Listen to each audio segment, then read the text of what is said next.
Good morning, Nigeria. Welcome to Daybreak Extra. It is indeed a very beautiful, chill morning considering that yesterday was really hot. But today we get to have a bit of chill, and we appreciate that, of course. And of course, the country is a bit, I would say, calming down considering the cash crunch and the fuel scarcity has eased up a bit. So really, I'm really excited to be on the show today. I am Sumaya Abubakar, and of course, as usual, I'm not alone. And as you can see, this beautiful, lovely lady. So why did it take you so long to introduce? Okay, anyway. Beautiful, lovely lady. All right, thank you very much for joining us on Daybreak Extra this morning. My name is Martia Umar, and I'm glad to be here as a guest, especially. This is our first time sitting down, to anchor show together. We're actually doing this together, and I promise you're going to have a lovely time with us this morning. I hope I would get to have a lovely time with you too. Okay, charity begins at home. Say yes. Okay, so we have an interesting lineup for you today. Trust me, you wouldn't want to miss it. We have a lady who wants to share her story, and of course would want to hear your opinion in order, for her to find a possible solution for her issue. So of course we'll be opening the line, so we would hear from you. And also we will be having a guest later. He'll be joining us. He's an Abuja photographer and festival organizer. So definitely we'll be talking about art. So don't go anywhere. But before we bring you all the entertainment, stick around. We'll bring you newspaper analysis, and we'll see what the papers are saying. Stay with us.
situation where you find that a person look like the same. Not necessarily tribal or regional. But I have said that.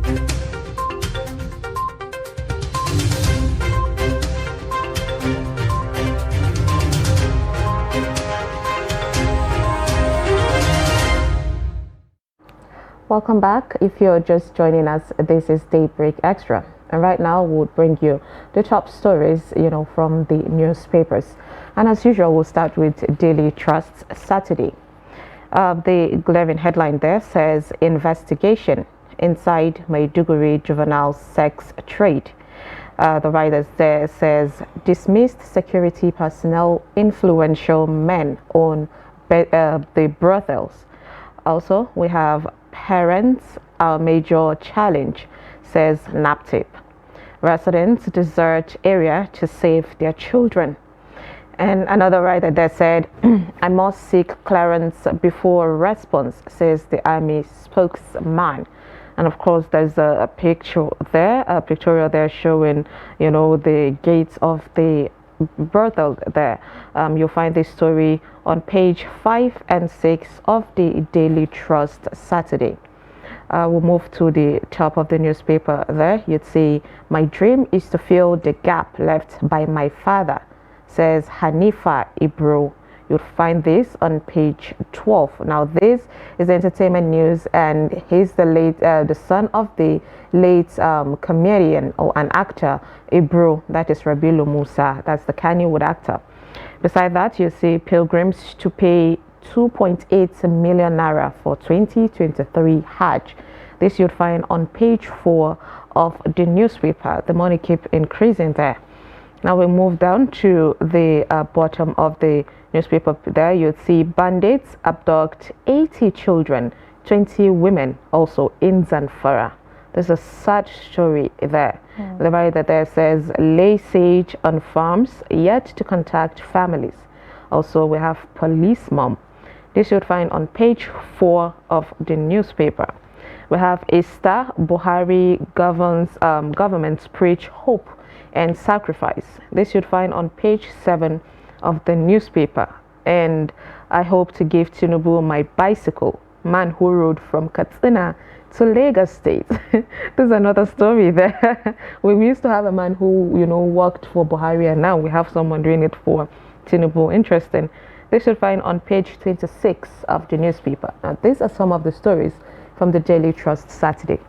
Okay, let's take a look at the front page of The Nation this morning. A lot of stories there and pictorials. But let's start from the big story that talks about the speakership race. And Speaker race hot up as Wase, Abbas, Betera, Kalu, others intensify lobby. And then let's see what the riders like. North Central, Northwest, Northeast, Southeast make case for position. Another rider attached to that story says Bajabia Mila meets with 9 aspirants for sit. The last rider says Autumn bemoans loss of senatorial ticket.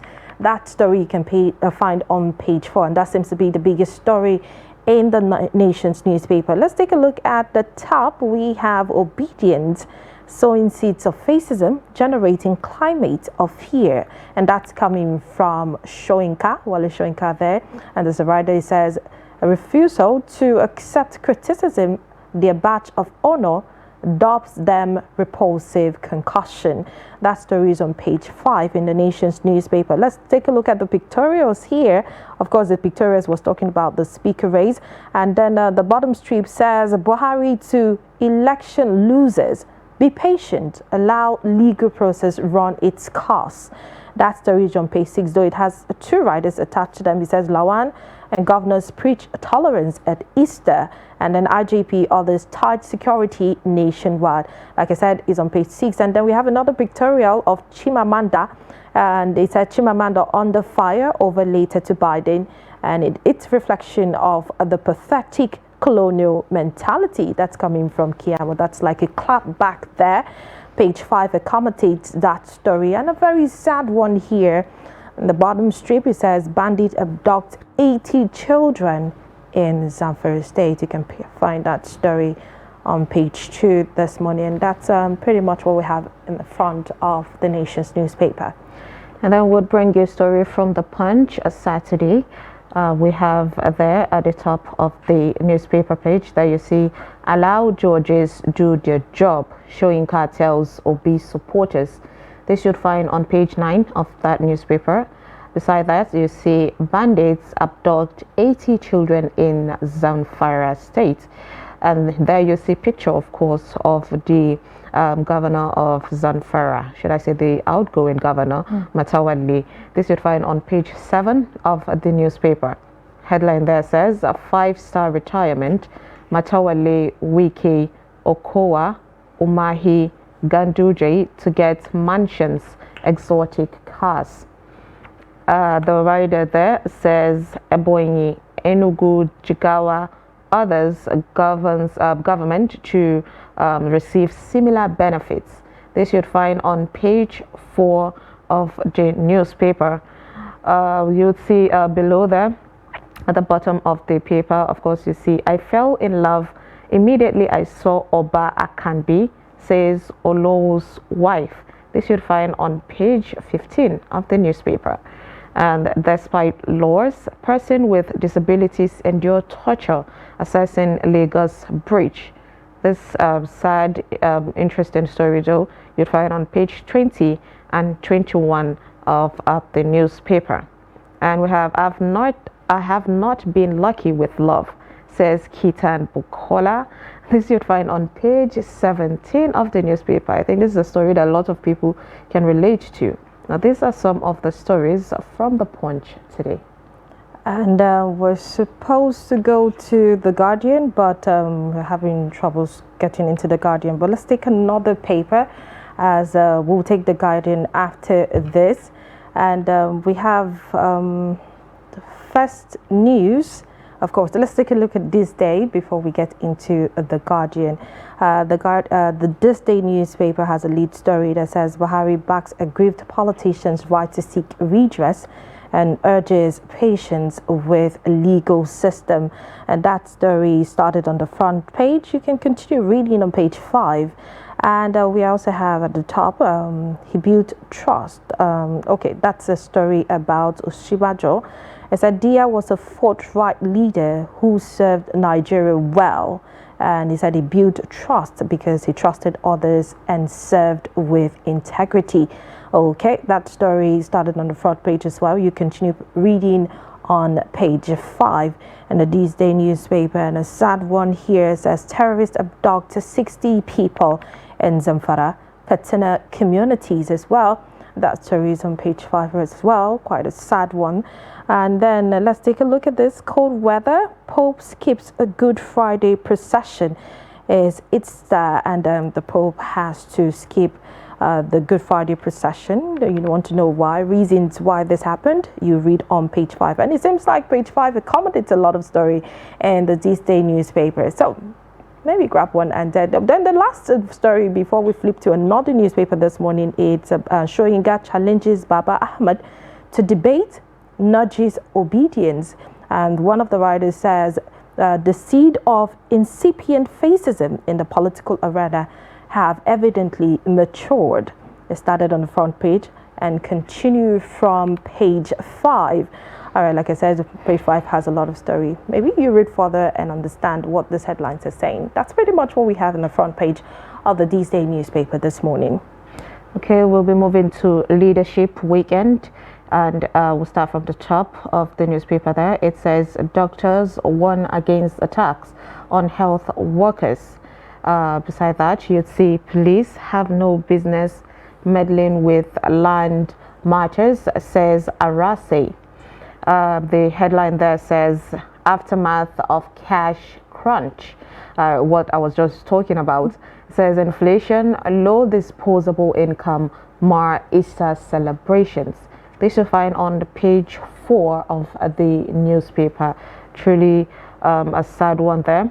The writers there, of course, says Nigerians battle hike in transport, foodstuff prices. The hike is it keeps increasing, honestly. We have Esther reminds us God can turn unpleasant situation around for good, says Buhari.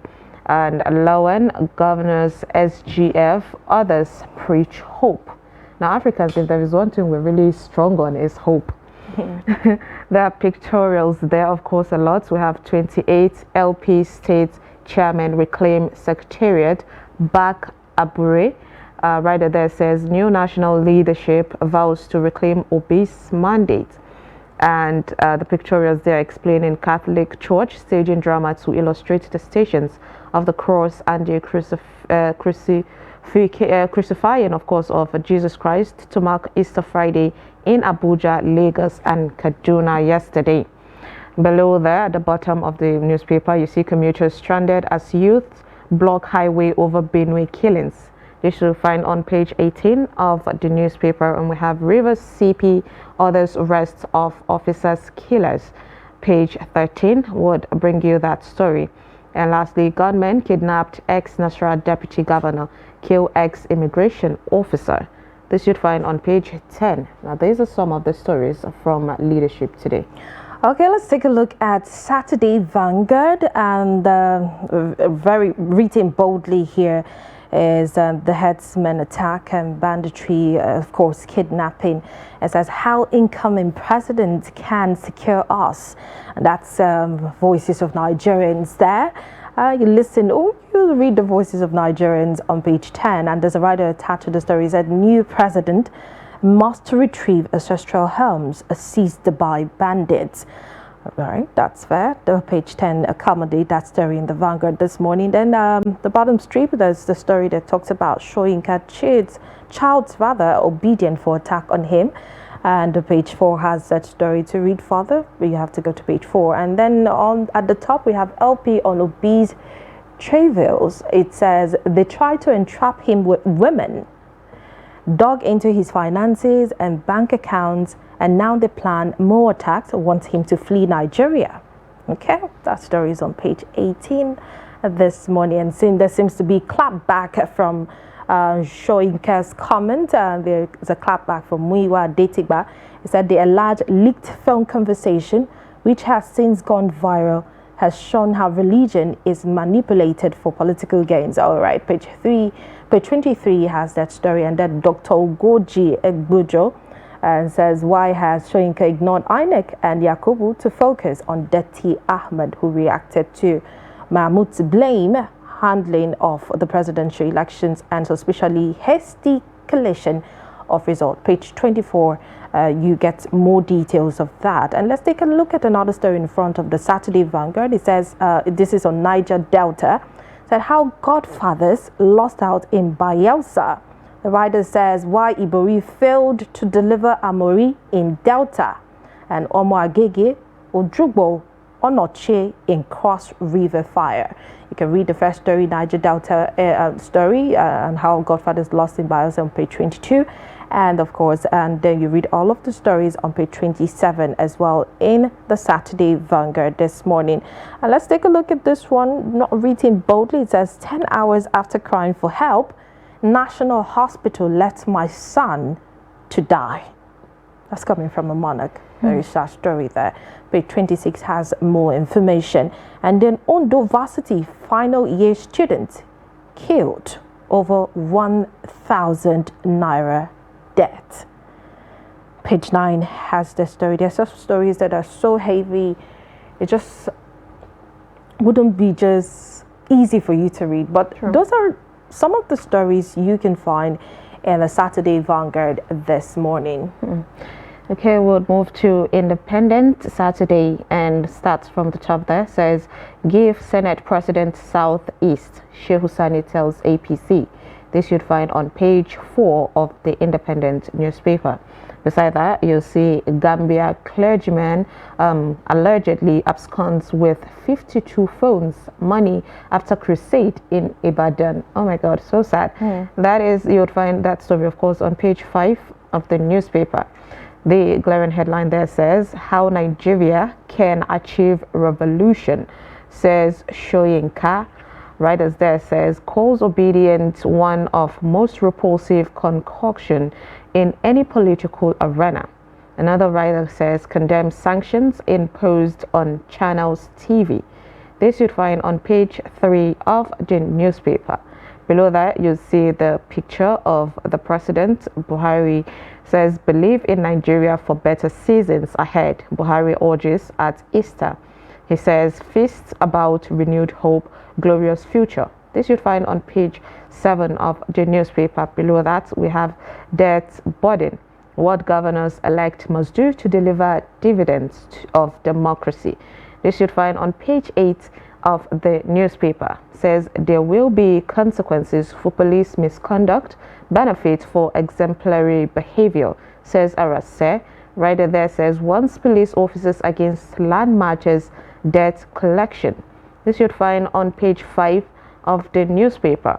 And we have there on the entertainment segment, we have Davido, and it's about his album, of course. It's timeless, so Down and Intimate with Davido. If you want to hear more about the stories on that, you can find it on page 9 of the newspaper. And lastly, bottom of the newspaper carries my ordeal with prostate cancer, says Charlie Boy. A very sad journey that you find on page 20 of the newspaper. Now, these are some of the stories from Independence today. So what a beautiful way of transitioning into what's happening in the world of sports this morning.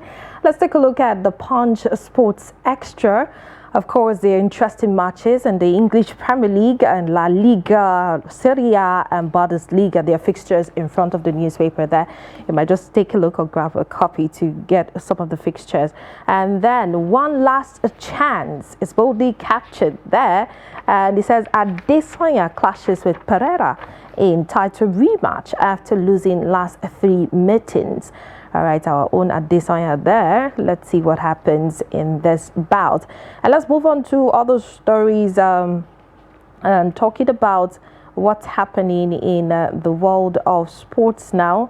Let's take a look at Chukwueze. Chukwueze eyes a 5th league goal against Los Blancos.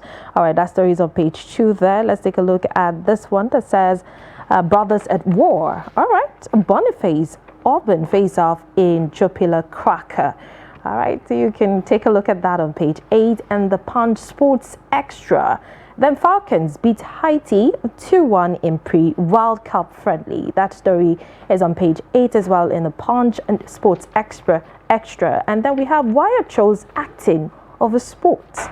That's coming from Daily Odule. You want to get more details, of course, you have to read further in the Punch Sports Extra this morning. Then it will be set for 130th trophies appearance.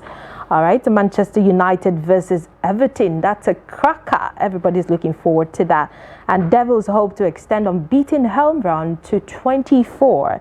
That story is on page 8 this morning. Then Haaland fit for Saints clash. That's on the Southampton versus Manchester City. That's another cracker a lot of people are looking forward to. And then Wolves versus Chelsea. Lampard's second reign begins at Molyneux. He's been given a second chance. Let's see how far that goes. You can get more details in the Punch Sports Extra this morning. And then the bottom, let's take a look at Harry Kane. Harry Kane with a picture there is that aims for EPL goals landmark. Let's see how that goes. And then Barker planned wage cut to resign Mercy. Wow. All right, page 3 commented that story. And lastly, we have Osimhen perfect for United. That's coming from Mikel Obi. Get more details this morning on page 2. And that's pretty much what we'll be taking from the front page of the Punch Sport Extra this morning, Saturday, the 8th of April, 2023. Of course, and with that, we have brought you, of course, the top stories, but we'll quickly dive into analyzing, some of the stories here in the Daily Trust newspaper. We'll start with numbers. My dear, it says 323.62 million. We have the numbers of total registered SIMs in Nigeria as at February 2023, with 6.98 million new SIM registration in the first 2 months of 2023. That's plenty. That's a lot of phones, a lot of communication, a lot of new entrants into the world of using Exactly. I thought we were just about 200 million. I can't wait for the national population. That's an estimated number according to the National Population Commission. Of course, they're going to dig into this. If we're above 200 million, and we're going to get the exact number and not in say time.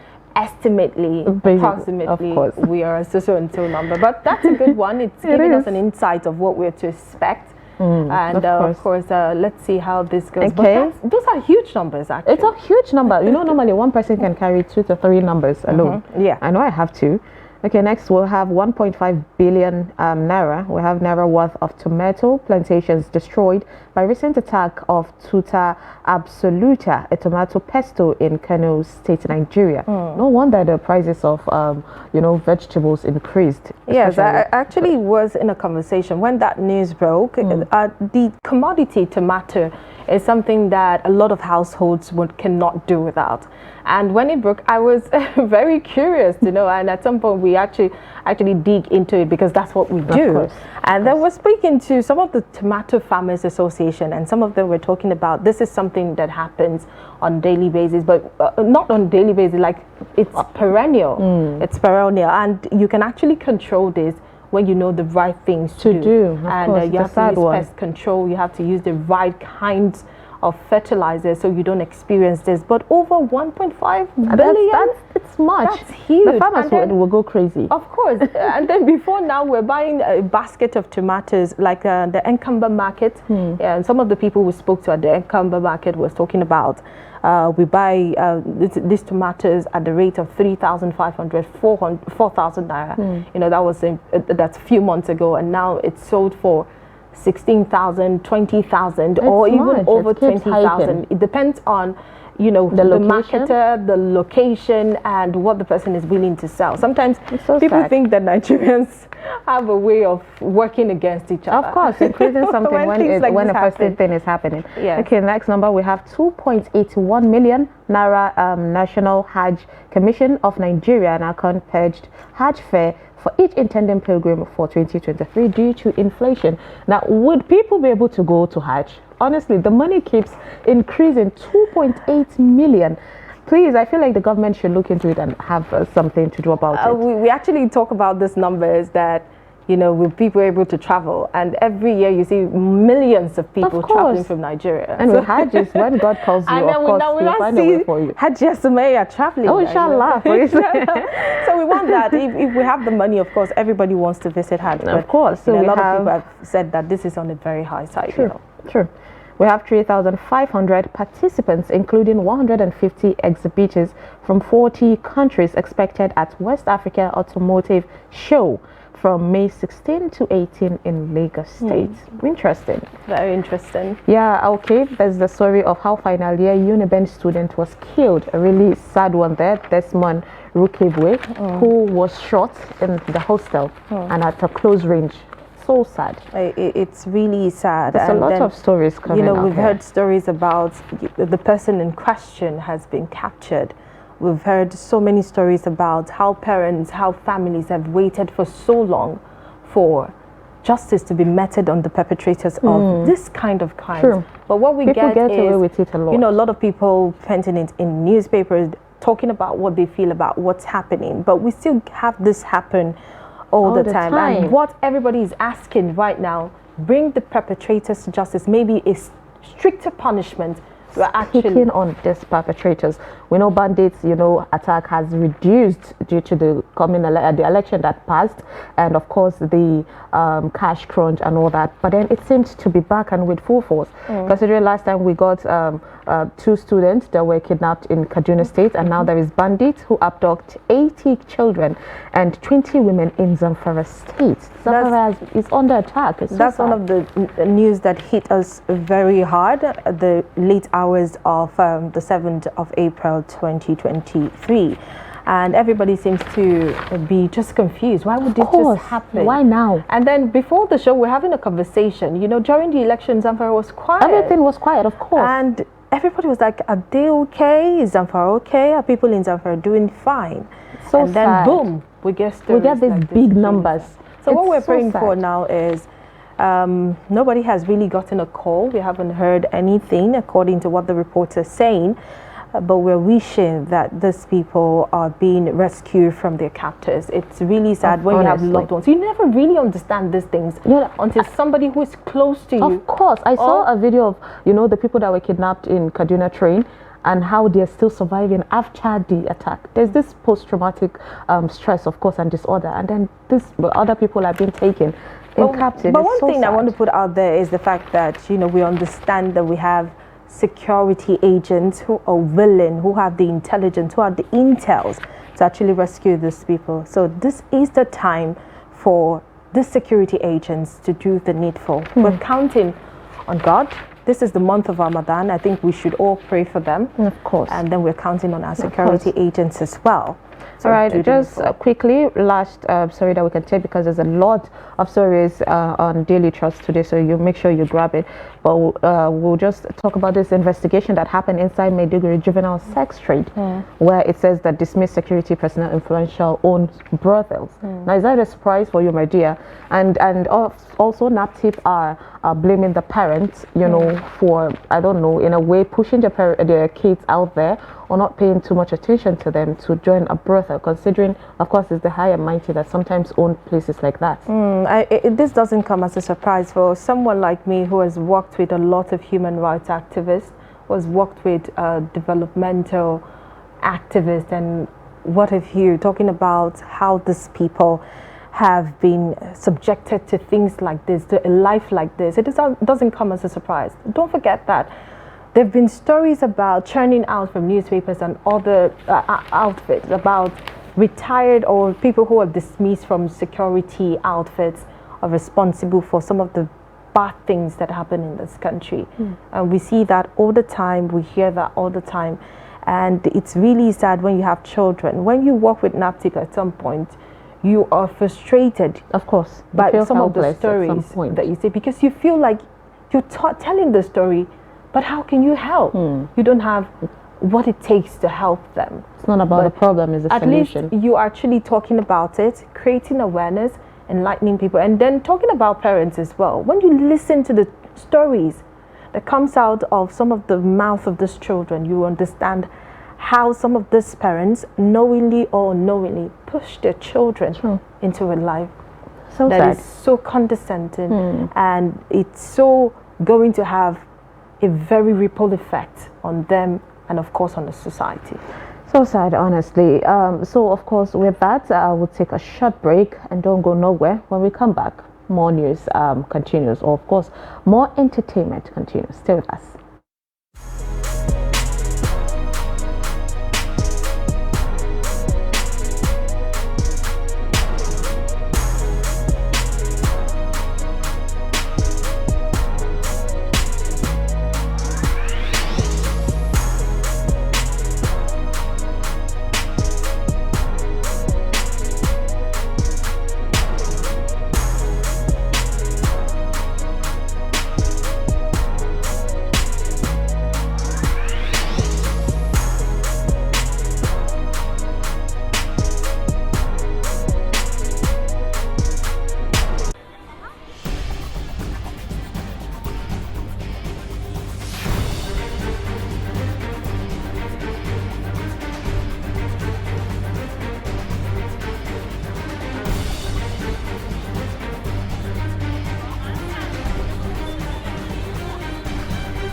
TV, documenting the Nigerian story.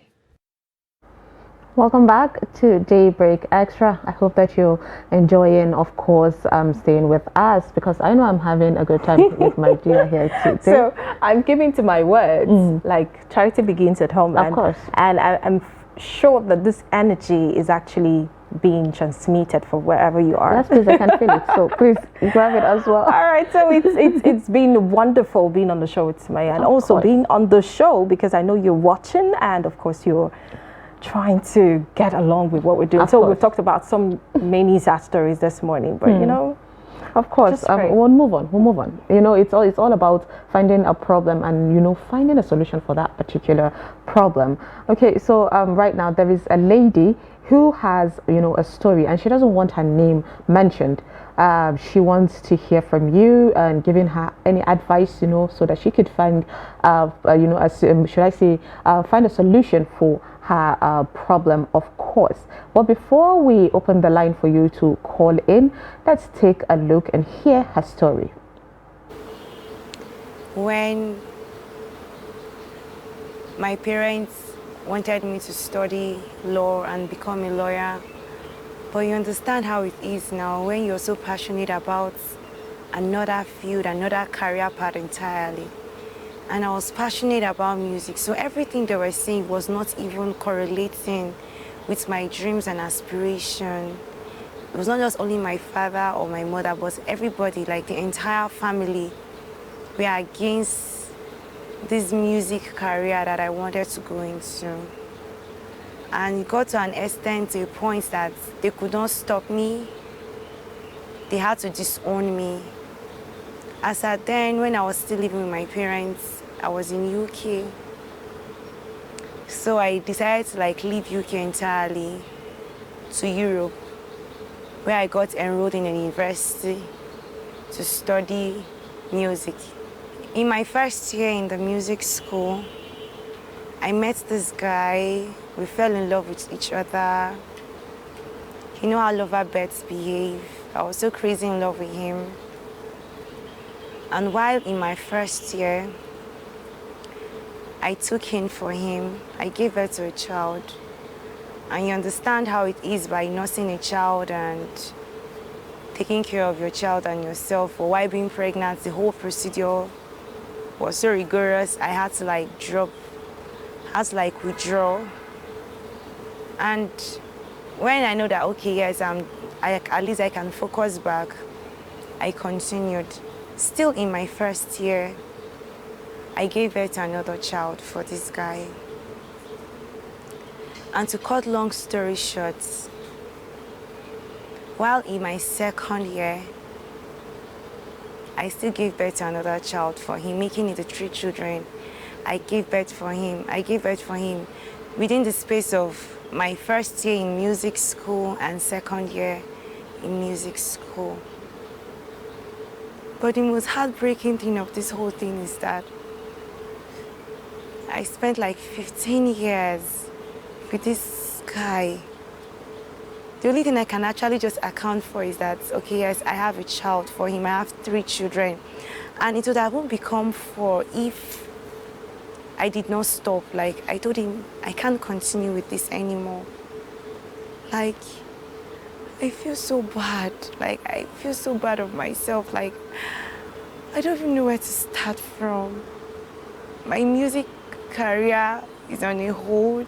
I've spent 15 years with this guy within the space of my first year in music school to second year. And it's all in the name of I have 3 kids for him. And as we speak presently, I'm still with him. But I don't see myself even getting married to him because I can't continue condoning his lifestyle, his character. I'm so disappointed in myself. I don't even know what to do anymore. I don't know what to do. My parents has disowned me. I'm not even guarantee of his love anymore because his character is unappalling at all. Just only the 3 kids I have. Like, I don't know what to do. I really need your advice presently. Like, I'm down, I'm confused. I'm just trying to like, okay, hold on, because I know I have 3 children with this guy. But I can't continue anymore. I can't continue anymore. I sincerely wish your opinion, like your advice on what to do now. Because now as it stands, I don't even have a family again. My parents disown me. I'm all alone in a foreign land. I don't know what to do anymore. I wish you can help me out. I'm so confused. Like, I'm so confused. I even thought about committing suicide, but to no help it. I have 3 kids. You're still watching Daybreak Extra, and of course you've heard that very heartfelt story or heart-touching story, and it's a true life story actually, and she's asking for your advice. I know sometimes we might just jump into conclusion because you're not the one wearing that very big shoe. You might just feel like, okay, this is a straight answer. But if you want to give her any advice this morning, you have to think about it. Imagine you're the one in this situation, because sometimes we never know how we feel until we're in that situation. And then think about it, and then give her a piece of advice. But remember that you have to be very circumspect. You do not have to hurl insults, because some people just feel like, okay, this cannot happen to me. But maybe she was sitting in front of a TV maybe 15 years back and she heard something like this and she told herself that it can never happen to her. But now she's in that situation. So the phone lines will be opened very soon, so you can be part of the program and then you get to contribute. Give her a piece of advice. Let's get to hear from you. So we'll get to put the number on the screen. Of course. Like Maria said, please no insult, because this lady is watching at the moment. So please just call the number on your screen and be polite. Just give her advice, because she might be able to pick one of the advice that one of you would give today. Maria, but this is a really sad situation, I must say. Yes. I mean, a lady in that kind of position. For me, I feel like perhaps the man is even taking advantage of her because he knows there is nobody to fight for her. I mean, he knows her situation. She has no family around her. This is kind of very dicey because, first of all, you might want to say that, she went against her parents and then she ran away from home. And then she has been staying with this man for 15 years. He hasn't married her. They have 3 kids. You just want to say a lot of things. But, when you think of it, situations and episodes and a lot of things must have culminated to bring about all of this happenings. And it's really a pathetic story. It's heart-touching. But I think I will leave the audience to just say what they think about this, because I might just start analyzing and somebody like, okay, she needs to keep quiet. Okay, she's been too lenient, she's been too hard. So let's get to hear from you. Of course. No, I feel like the lady, of course, would want to, hear from us. That's why she actually wants to put her story out there, right? So it's okay for... Oh, okay. So we have a caller already today from Yola. Good morning. Morning. How do you do? Fine, thank you. How are you? What's your name and where are you calling from, please? Yeah, I'm calling from Yola. Okay. And what's your name? My name is Alhaji Iro. Okay, Alhaji Iro. Welcome to the show. So what's your advice for this lady today? Father, a businessman. Welcome to the show. I'm really touched with the story of that lady. In fact, it's really but if it has already happened, there's no how you can go about it. So my advice to her now is that she said that you have 3 children for the man. Yes. So now I'm suggesting if he continue with the man now, he may lose his life from what is going on. And also, my man looking at the lady, that lady now,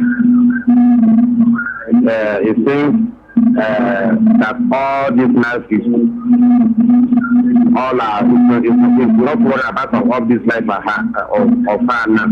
The problem is facing now is what the family told, what the father and the mother told her at the earlier time has started happening. Mr. Alaji Iro, please a minute. Now, could you step away from your TV set? let her go back. Can you hear us?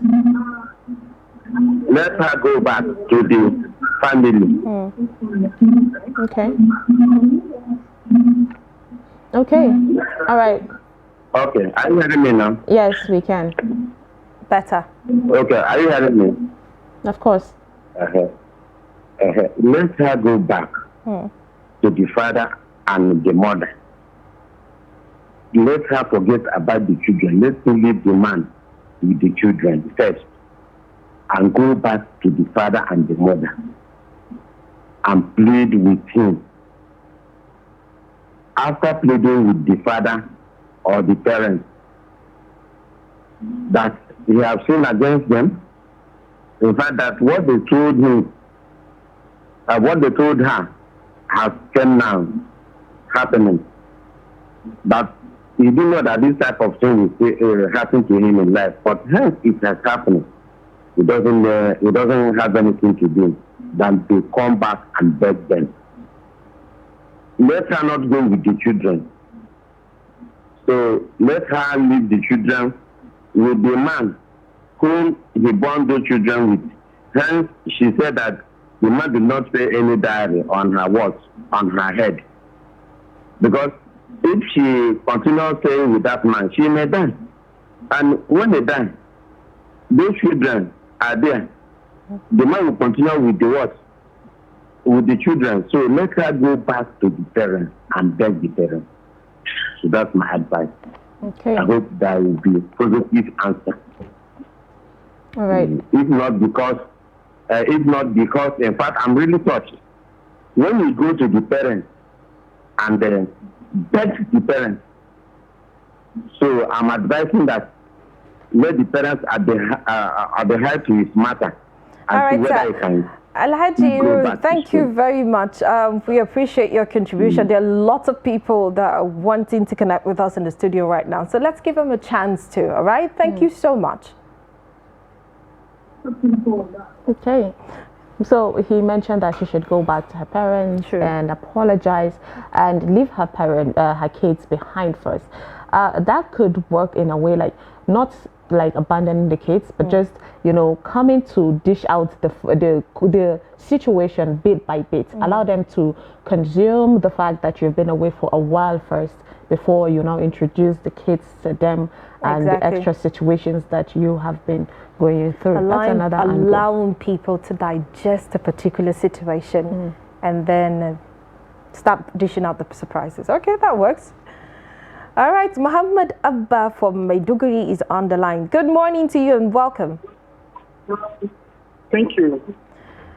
All right, so go ahead, please. What's your contribution? Okay, thank you. Actually, the lady just being sure.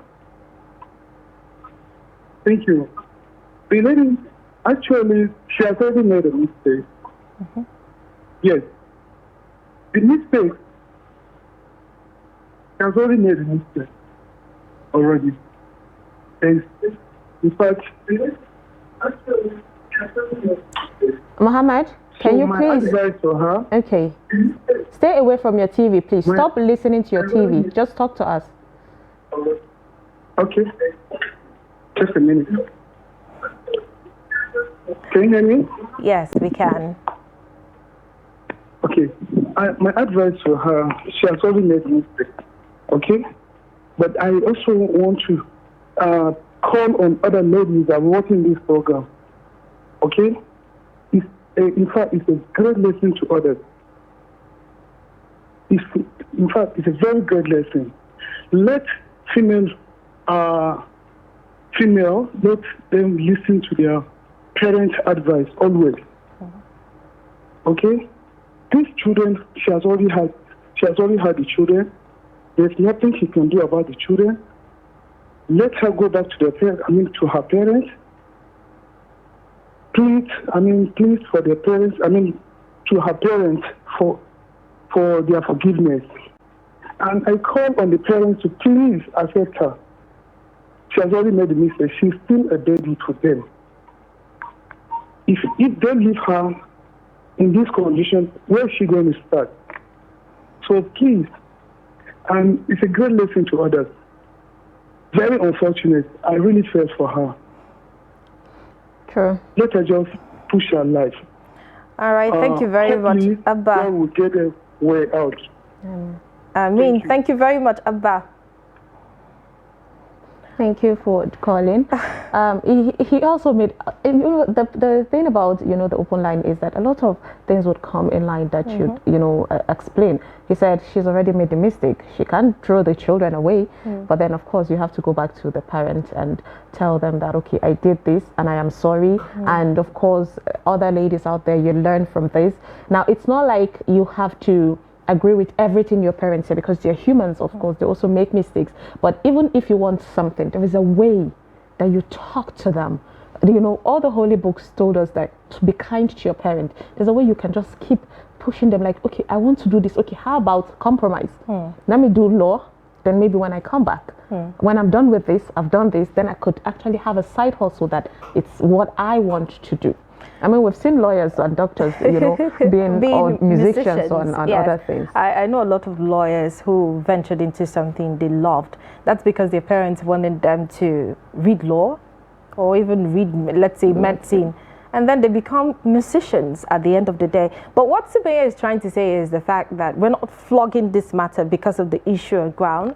But just like Abba mentioned, is a lesson for we ladies. Getting into that terrain where you have to exchange words. It could be because of a man.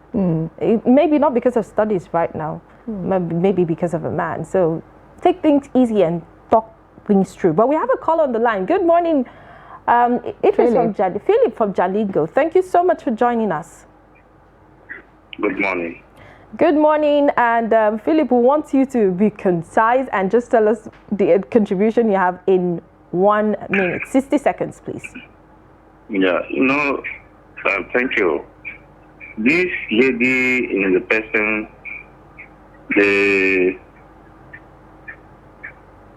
I don't know how to put this in, because some girls at times, I have to condemn her because she was sent to school not to go out and sleep with a man. Philip, let's not do the condemnation right now. Let's not do the blaming. She already feels bad. The blaming game right now. What do you think? No, what's your advice? The advice is that now some girls are watching this program, but they will still fall into a victim. You understand? They are watching this program. They will still fall into these victims. The only advice I would tell her that they should walk away from that man, because the man is not ready to settle down with her. Okay. If you can give a birth to 1, 2, 3 child with a man and he refuses to pay your dowry, that man is not ready to settle down with you. It will just spoil you. All right, thank you. She has already killed her career. I don't know whether if she completed that school. She didn't. So she have to. Sorry? She didn't. You see? So he have already killed her career for her now. Let her leave the man and go on with her own life. Maybe she will still have another something to do that will help her in future. But for her to continue staying with that man, it will only, I don't know, it will. Thank you very much, Philip. Philip, it's really being frank this morning. Thank you very much, Philip. We appreciate your contribution. Philip from Jalingo hit hard. He said he has to condemn her. But also he made a good point, while we're trying to give a solution, we also need to call on the other girls out there. It's not about girls, even the boys, the male child also made mistakes like that. Sometimes we just feel like we know it all more than the parents. So he's telling us that that no, you need to listen to your parent. And I emphasize, even if you want to have a choice, which is also allowed, you should just find a way around it. Be kind, talk to them in a way that it's like you're begging them, please, let's compromise. I love you, I'll do what you want, but let's compromise. So yes, of course, and it's never too late on education. She did not study the law, she didn't pursue the music career, so it's like lost for both, but it's never too late. We've seen people 90 years old going back to school, so she has, you know, a life ahead of her to do that, to get that done. Exactly. Let's take another call. Remember that the number is on your screen. You might be having network, might be having difficulty connecting with us. That's because we have a lot of people trying to connect at the same time, and it might be difficult, but just keep trying. The number is on your screen, and let's have a conversation this morning. Remember, you have to keep it short so other people can give their advice or contribute to the program or the issue at hand. It's so sad, honestly. Yes, it's really sad. It's some of the unfortunate situations of life, and I might want to say something about it, but not wanting to flog the issue on ground or the mistakes that have been made. Sometimes we make a lot of mistakes, and sometimes we feel like we can get away with something that we have done. Sure. But first of all, we should know that our parents are supreme. Yeah. Yeah, after the ever supreme. Well, quick one, we have Daniel. Yes, Daniel, thank you for joining. Good morning to you. Yeah. How is Taraba today? Good morning. I'm fine. Okay, so what's your contribution, please? Actually, I heard everything that the girl said. Her story is very painful. And I just want her to know that she's not the first person. This kind of issue happens every day. So she shouldn't take it in heart. The only thing that she has to do now is just to go back and get it right with her parents. After that, her parents can now help her to connect with the parents of the guy. They will now discuss and know whether the children will be given to the parents of the guy, while she starts her life afresh. Because if she said that she will cut off with her parents now, she may end up committing suicide, and those children is going to suffer.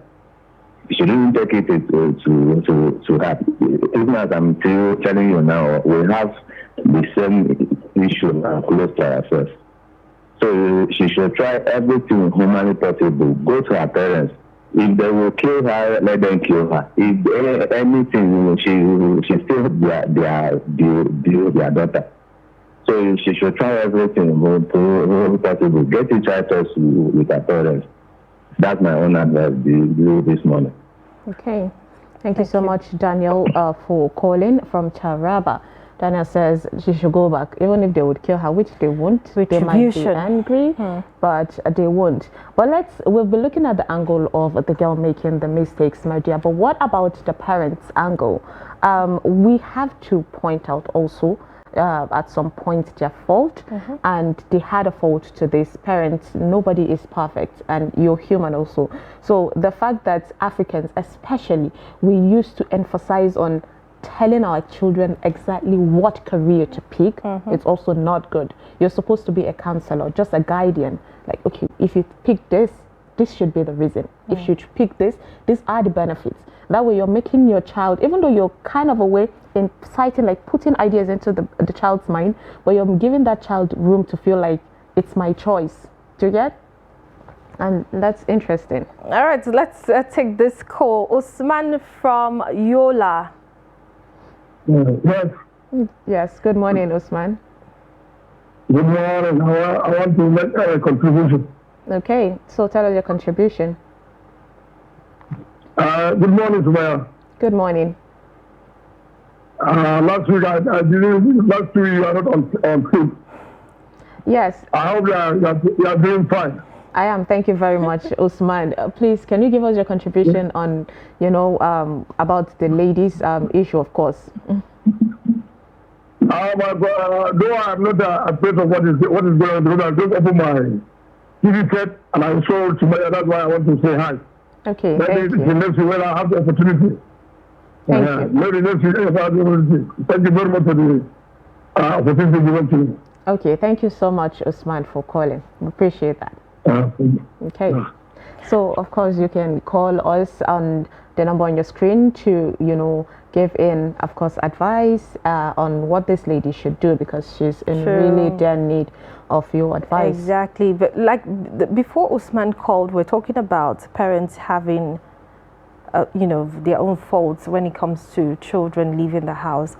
I've seen cases where children would naturally leave the house because they're being asked not to marry so and so person and not giving a very cogent reason why I shouldn't be involved with this kind of person, and then boom, they're out of the house. So this is sending a message as well to parents. If there's a problem, if your child is finding it very difficult to see reasons with you why they should do one thing or the other, because sometimes they say what a parent will sit down and see from afar, a child who is up there 50-story building will never see it. Sometimes it is very true, but we have parents who want their children to do something that they want, not like there's a danger ahead, but they feel like this ethnic group is not good for you to be mingle with.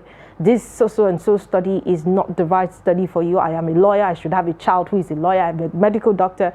And it happens with most of these professional courses that a lot of people, a lot of children have this phobia for. So you cannot say that somebody who is very, very poor in mathematics and science courses should go study medicine. Of course. So we have to be very considerate. But let's take this call before we continue the conversation. Good morning, Kasim from Taraba. Welcome. Good morning. Thank you for joining us. What's your contribution? My contribution is, hello? We can hear you. Go ahead.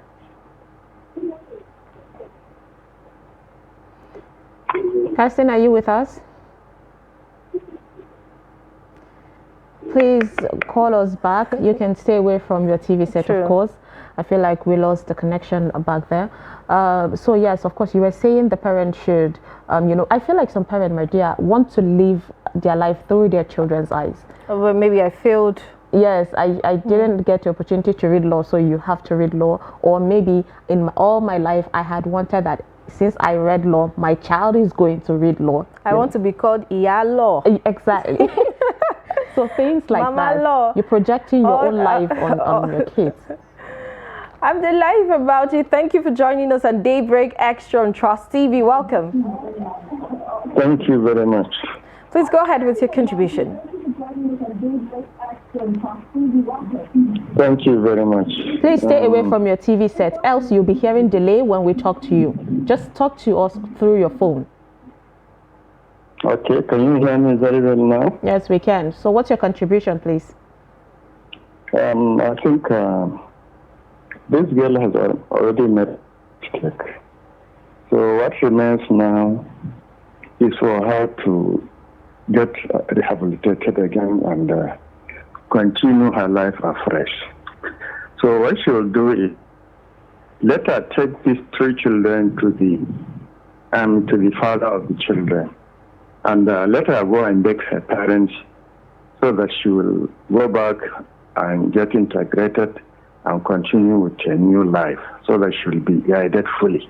And next time, she should not allow herself to decide on her own. Rather, she should cooperate with her parents and be obedient and continue her new life. I think that is my take. Thank you very much for your contribution. It was really concise. Thank you. Sure. Thank you. So I agree with him. Okay, my dear, see example. Let's say, for me, I'm married, and even though I know that nobody is perfect, but I know that I try to make as much decision with my parent involved. Like, even now that I'm married, most times if I'm talking with my husband, he'll tell me, okay, why not let's call the parents and hear from them. that experienced mind, no matter what, would add a tip of things to it. So of course, I believe that you never get old, hearing from your parents or listening to their advice, of course. So yeah. So finally, we get someone calling from Abuja. So we have a lot of competition from outside Abuja. But thank you so much, Ahmed, for joining us. Yes, my sisters, good morning. How are you doing? We're fine, thank Good, you. thank you. Yes, I like your programs. I really enjoy it. Thank you very much, Ahmed. Go ahead with your contribution, please. Yeah. Yes, my contribution here is, you see, the role of parents on their kids or their children per se is very, very significant. We cannot do away with at this contemporary time, because today, this is a 21st century, which is different from the years back, which our parents, our grandparents lived. You see, today, our children need the guidance of. But we lost that call. Just leave our children. Okay. we cannot just leave our children to decide what it is for themselves. We need to give them guidance. We need to give them guidance. Guidance in the sense that, you see, as a parent, you put your children in primary. They finish primary, they go to secondary school. You are only watching. You are looking at them. You are observing their strength, where their strength is. It is based on that as a parent, you guide your children. You tell them what law is all about. What is law? Yeah, we are having a bit of a network connection. Interference and Ahmed is really making sense. He decided to go to the root. Yes, attack it from the root. Yes, parents, please. This is what you need. You never go wrong when you go to the root. Of course. I think it was something that a lot of us were shying away from and all that. Exactly. So the parent, Ahmed, we're hoping that you'll be able to call back, and get in touch for you to land, because I wanted to hear, the end, main point. I wanted to hear that punchline. Yes. Honestly, parents are sometimes get really consumed, and you're supposed to guide, just like he said. You're supposed to tell the child, this is what I think you should do, not this is what you must do. And for me, honestly, I would say it was a bit extreme. It is extreme for parents to just like disown a child just because that child refused to pick a career that it's not suiting for you. True. Honestly. And in as much as we're talking about the parents as well, we, the children, we need to be very, very diplomatic. We need to adopt our own kind of diplomacy when we're dealing with our parents, of course. Learn what works for them. Do something that makes them happy and just talk to them. I'm sure we all have, this diplomacy, how we act with our parents and make them happy. But let's take a call from Monday. Hello, Monday. Good morning to you. Welcome to the show. Good morning. Good morning. Where are you calling from? From Plateau. I'm calling from Bogos in Saturday. Okay, Bogos. I like the precision. We could feel the code here. So tell us, what's your thoughts on it? Okay, good morning. Yeah, good morning. I'm calling from Bogos, Plateau State. We can hear you, Monday. Please stay away from your TV set. Just talk to us. My contribution to this narration of the story, it is very sympathetic.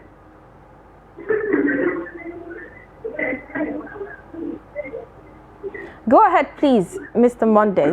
Oh, okay. The story I had is very sympathetic.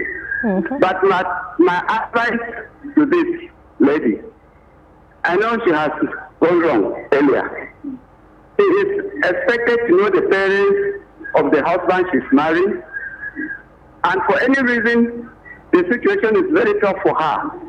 She should take back the children to the father of the grandfather, so that she will go back to her parents and kneel down before them and ask for apology.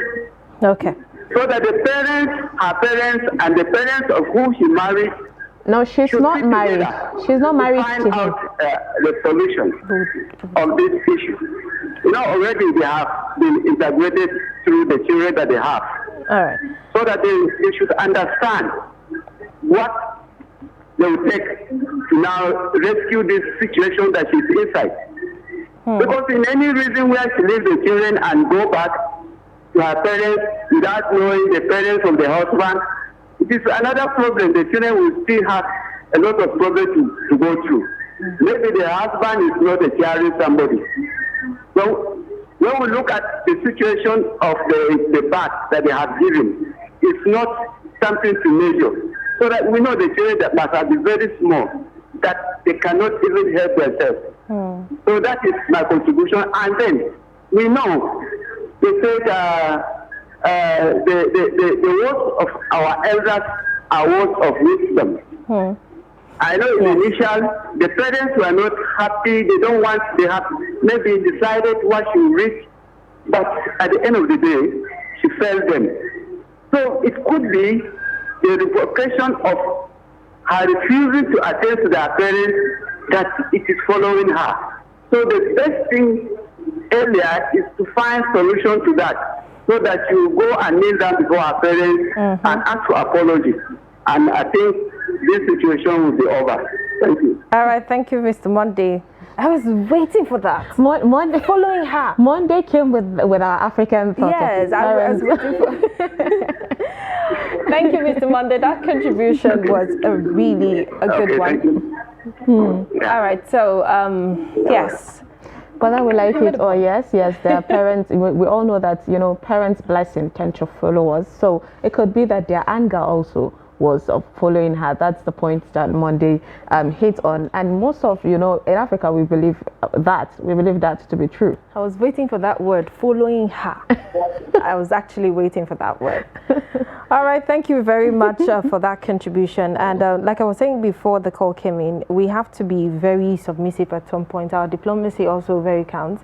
Sometimes if you cry, apologize, kneel down, beg, sometimes, when this sets in, there's this pride that comes with it, and at that time you forget that you should use some of this as diplomacy up your sleeve. Hello, good morning. Welcome to Daybreak Extra. Hello, can you hear us? Well, I just came in and I took the number from my television screen and I just had them discussing a vital issue. Okay. I want to say something. Okay. Then I just heard somebody talking to me again, apart from those in the stream again. Okay. Whether it is wrong, I can't just tell because this trust. Okay, we get you. The story is about a lady who left her parents, and we do not have time for us to go over the story again. We cannot explain, but you can just drop the call and then we'll go over the story again. All right. So we have other people calling. That's true, though. Okay. That's going Some people are joining in now, and yes, we need to just brief the story. Sure. It's about a lady who actually got left her parents because of they wanted her to study law and she wanted music, and she went abroad away to study the music, but then she met a guy, and after meeting this guy, ending up getting pregnant, 3 children, no marriage, no music degree, no law degree, and right now she's considering going back to her parents, but she's confused, she is sad, and she doesn't really feel for this guy anymore. So she wants your advice. So please, if you're just joining us, you can call the number on your screen. Okay, so right now we have someone, a caller, Joseph from Yola. Good morning.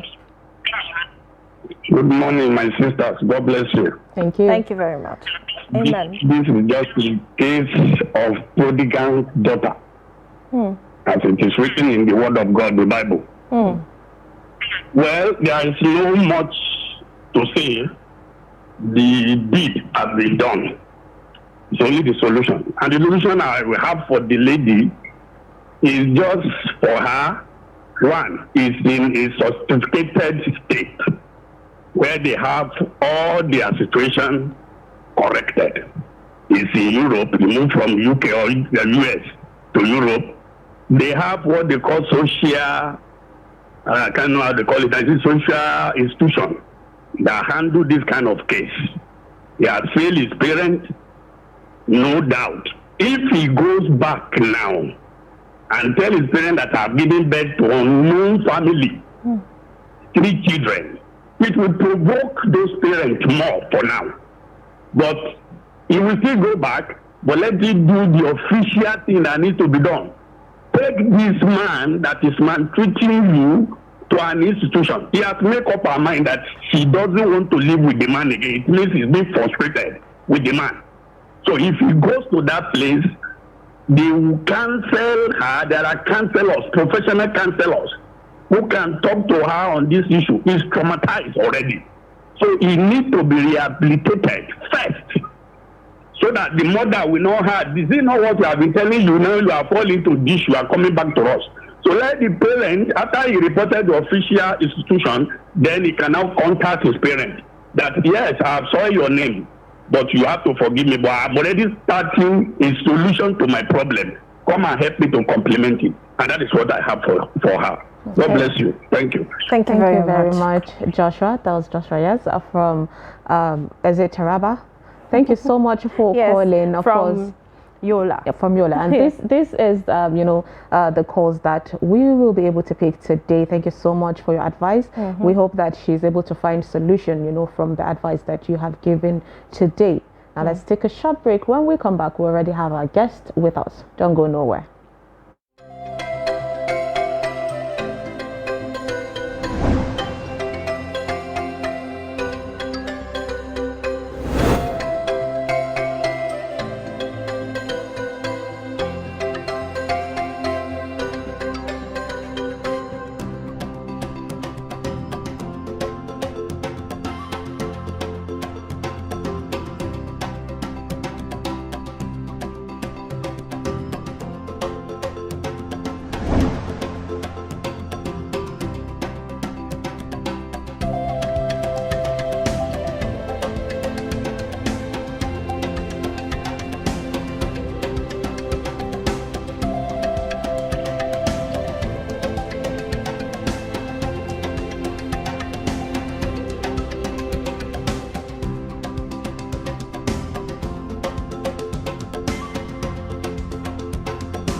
Thank you for staying with us. You're still watching Daybreak Extra, and of course we're still talking about what's happening around us and what's to happen. And talking about what's to happen, we're delving into the world of art right now, but this time let's streamline it to photography. It's an art that you and I can relate with, and photography is the art of mixing a lot of things, maybe shade, colors, and then coming up with something very, very beautiful. Maybe you have, imagined what I'm talking about and probably picturing something very beautiful at this moment. So we have somebody who will be joining us talking about photography and of course the festival of photography, so to speak, that's happening. If it's in Abuja, you get to find out, but Osaze Efe is a photographer, a renowned photographer at that, and he is with us on the show this morning. Thank you for joining. Thank you for having me. So photography, I know it's an art. Yeah. It's mixing of colors. A lot of things happen before you can have it printed on, any way you want it printed. So tell us, what is this art and why is this so beautiful and why is it so difficult for a lot of people to relate to the end product of photography? First, visual storytelling, it's a core part of who we are as human beings.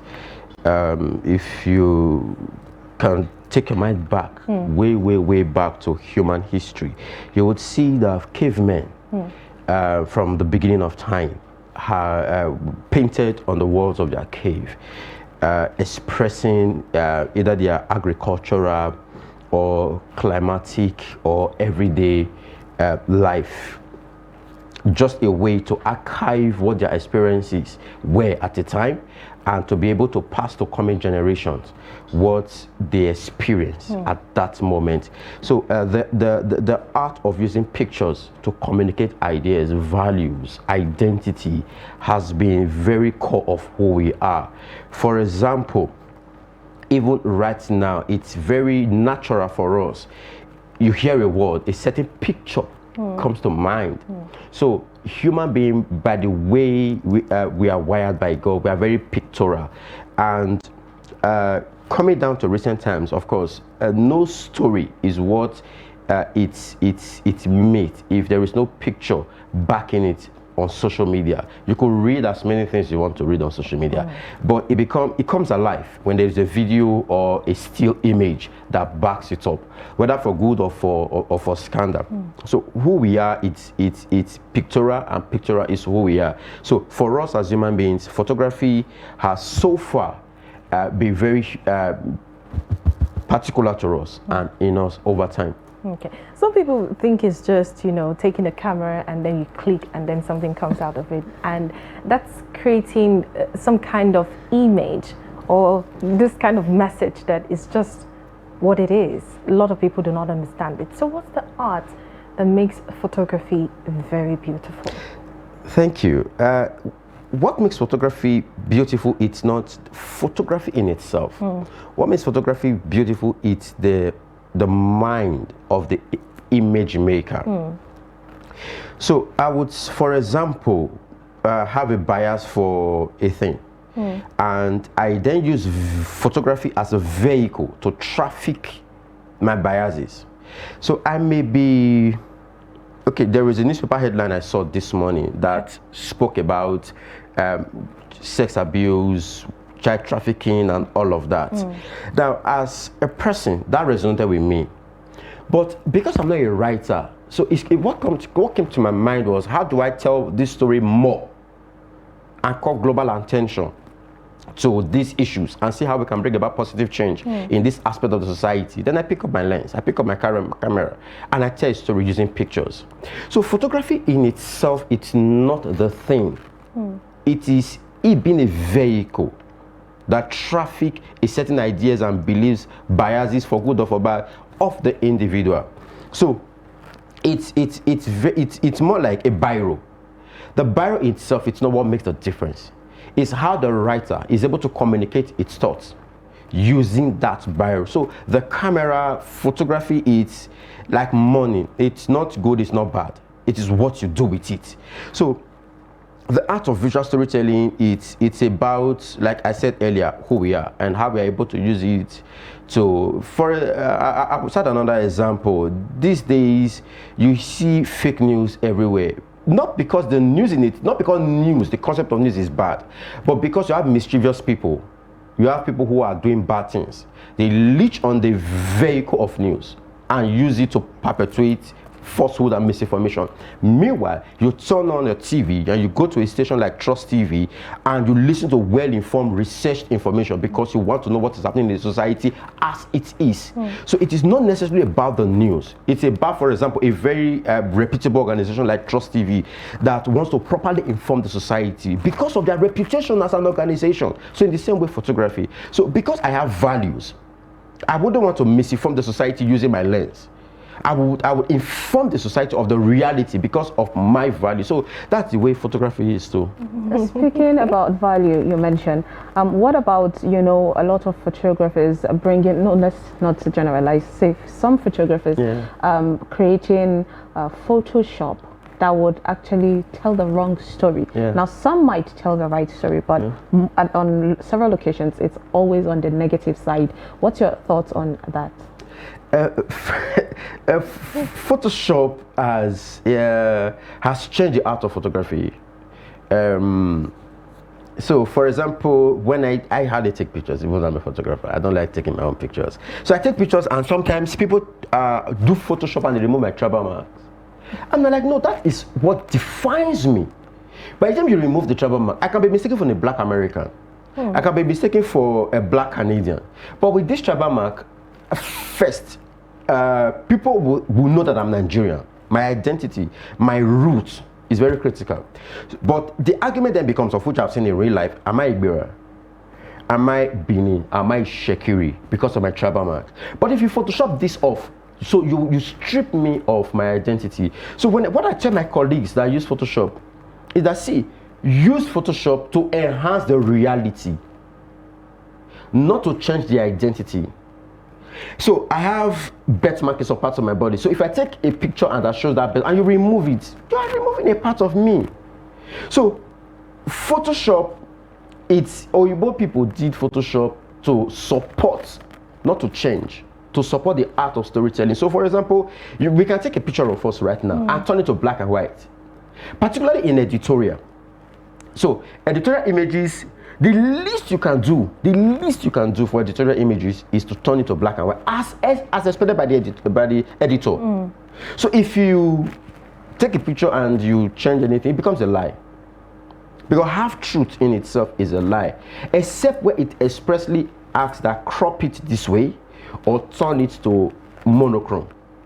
Anything outside of that is falsehood. I have seen pictures of people that I know, particularly ladies, I'm sorry to say this, particularly ladies, and I'm like, babe, I know you in real life. This one that Photoshop has turned you to. Oh my God. Okay, so now, you know, talking deep into photography and photos, you know, it reminds me that, you know, you have a knowledge of photojournalism, you know, using of editors and all of that. But, you know, streamlining it now, I talked about photo festival. And somebody might be wondering, what do they even do in photo festival? Is it not to hang pictures and all of that? Sure.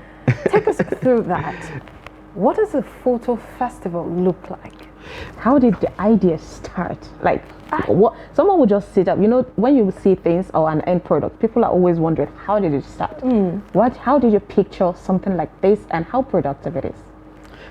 Photography is very productive on many levels, socially, morally, and economically. When done right, like everything in life, when done right, it adds financial, it makes financial contribution to the person, like everything in life. Every religion says that if you're hardworking in what you do, you know, you'll be rewarded by the Almighty. So, photo festival, it's a global event that happens everywhere. So there's Paris Photo, there is New York Photo Festival, excuse me.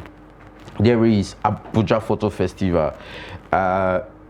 What Photo Festival does is to bring the society and immerse it in photography and immerse photography in the society. Photo Festival generally, it's at least supposed to be at least a month, where every part of the, for example, let's say Abuja, for example, now. So you have art exhibitions at Beggar Bridge. You have art exhibition around Wuse Market. You have art exhibitions in different strategic locations of the society, where people come to see the power of images.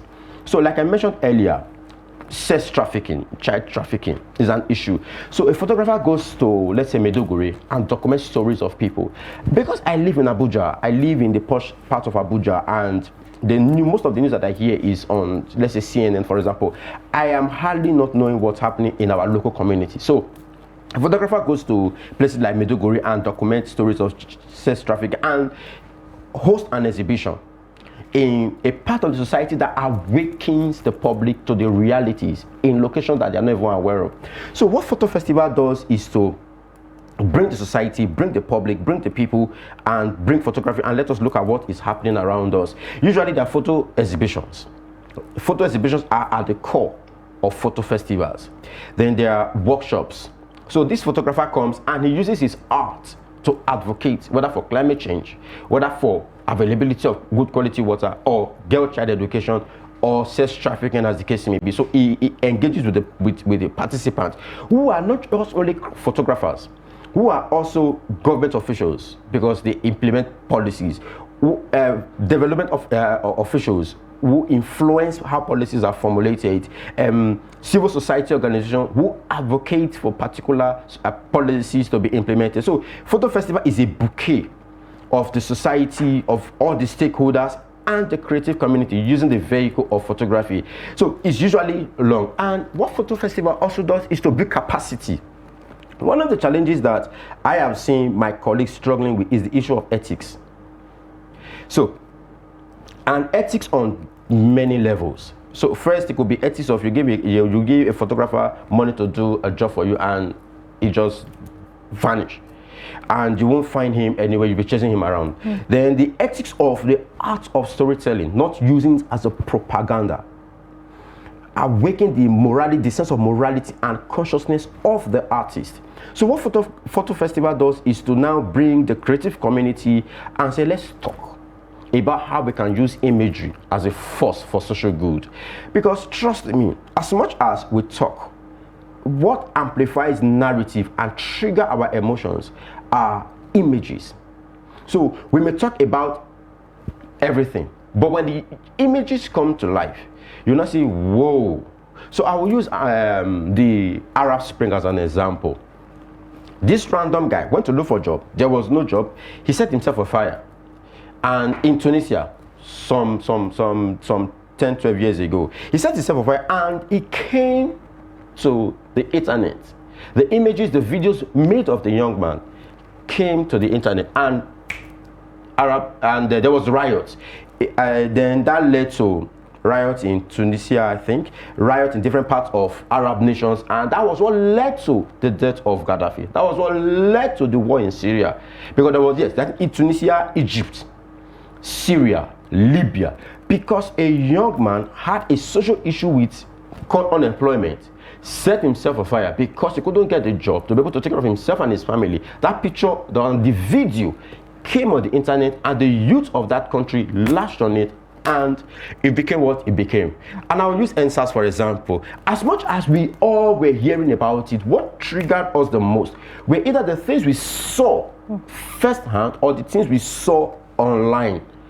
That triggered us, and that added to what led to NSAS. So imagery is powerful, and what Photo Festival does is to reawaken the consciousness of the power of pictures in our society. That's powerful. If you had doubts of getting into a photo festival, this is a very convinced way of making me drop everything and just look forward to the next photo festival. That's a lot. It is a lot. It is indeed. So looking at stories, you mentioned that, of course, a wrong story, a wrong picture could paint a different story and narrative. But how do one tend to depict or grab the actual story of photography? That's fact checking now. That's fact checking. First, it's important that as individuals, as creatives, you read.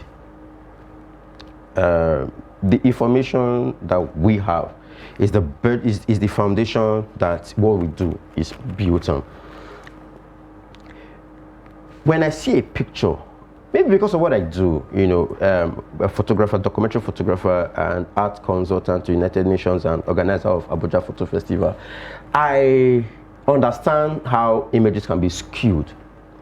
How images can be, can be skewed. But because I try my best to read about everything, so when I see an image, what first comes to my mind is to contextualize it. Put it in a context that, okay, what is actually the original truth? What are the issues we are dealing with here? Not just being swayed by this image, but first, what are the issues? Because that image is fitting into a narrative. So when I understand the context of the narrative, I'll be able to now look at the picture and question it. I'm like, Oga, this picture that you took, what agenda is it really serving? Now, the picture itself may not necessarily be right or wrong, but it may be pushing an agenda. So the question is, what agenda is it pushing?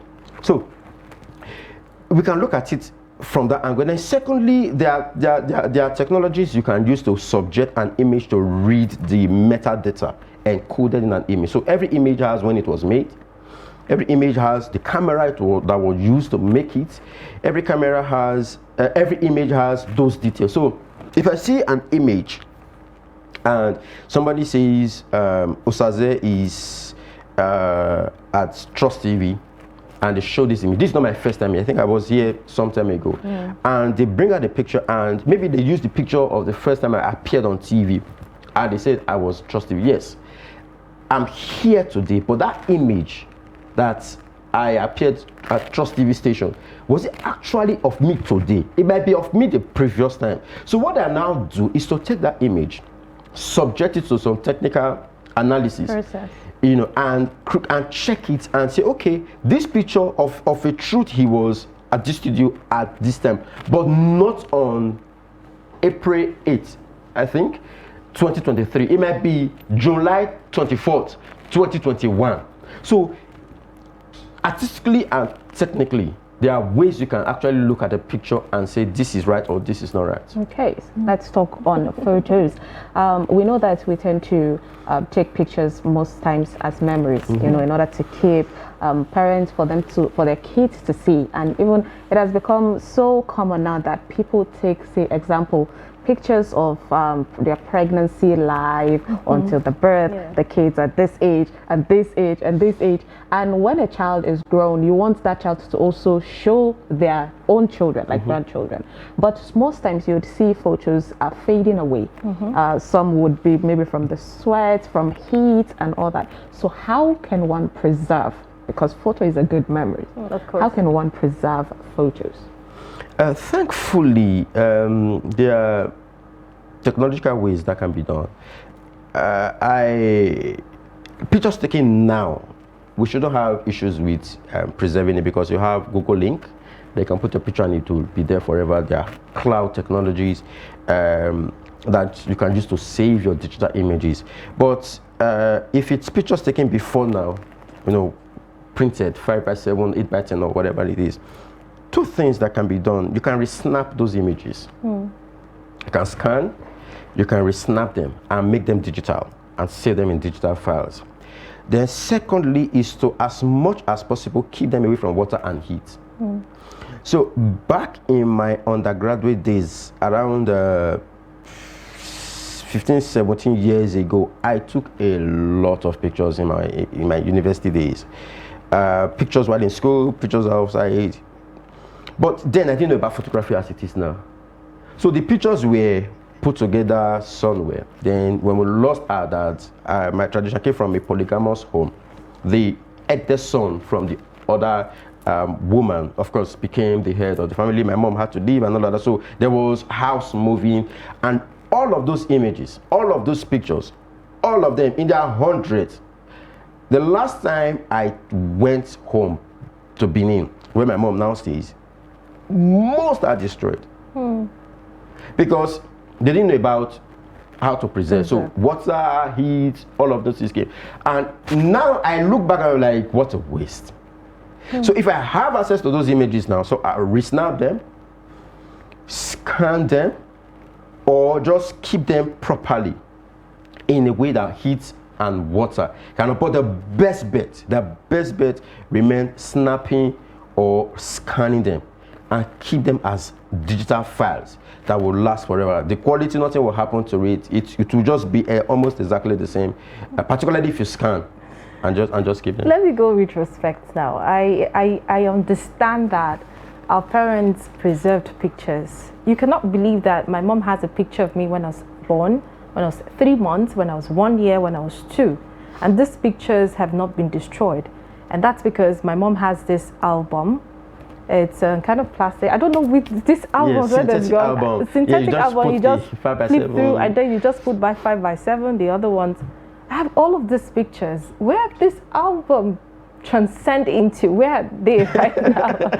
I have to ask you because you're the one who's closer now to know where the first albums, are changing.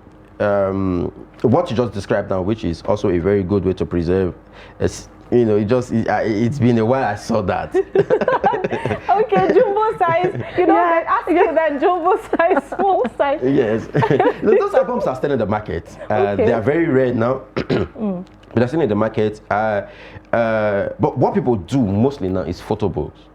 But even photo book is not as resilient as that album.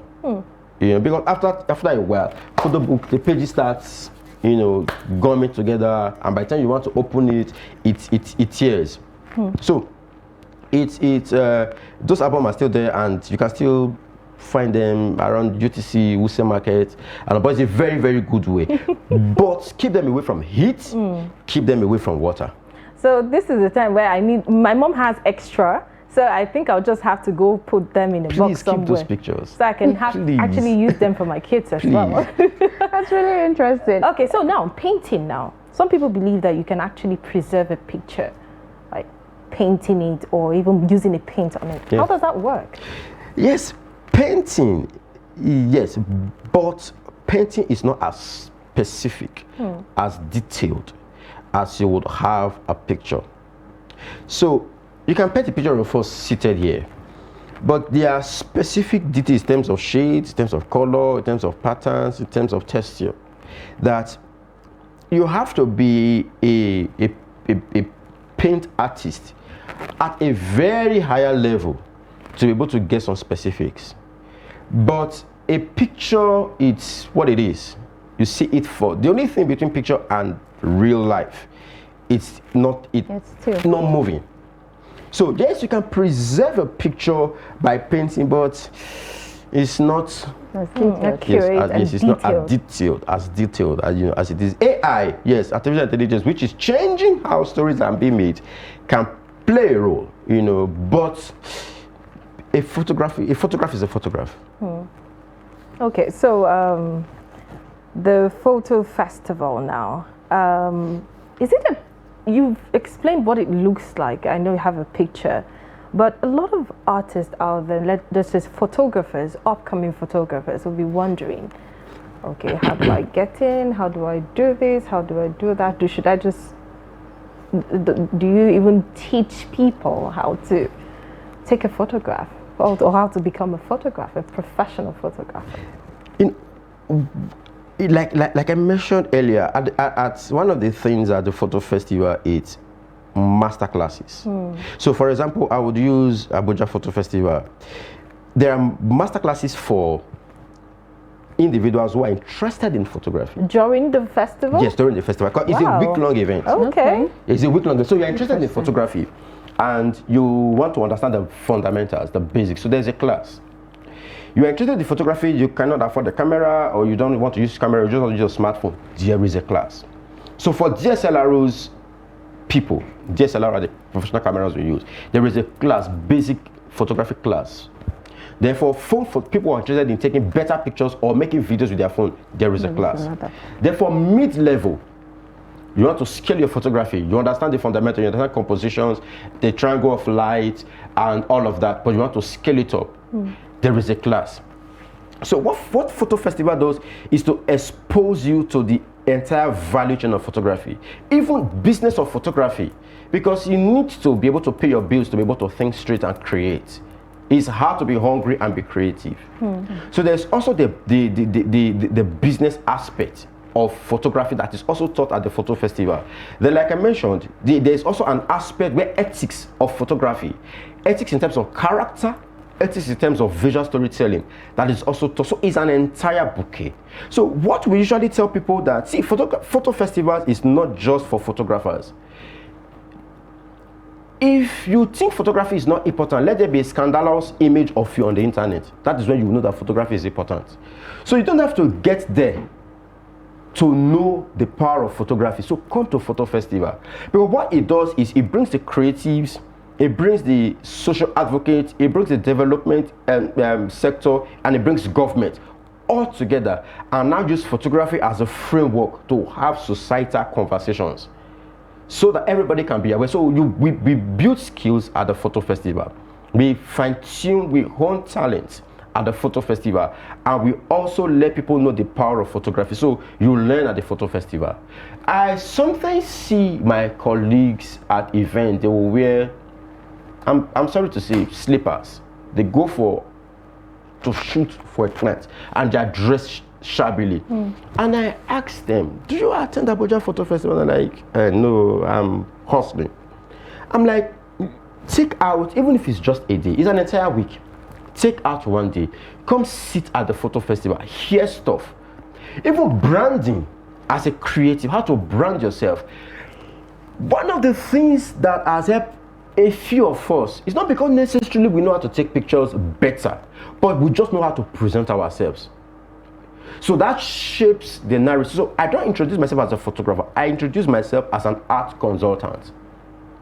Then that changes how we talk about the amount I would tell you that I charge for taking pictures. But these things were taught to me. I learned these things at the photo festival. So the photo festival builds your skills, it builds your mindset, and it shapes you as an individual in photography, not just as a photographer, an individual in photography, because there is more to your life than being a photographer. That's true.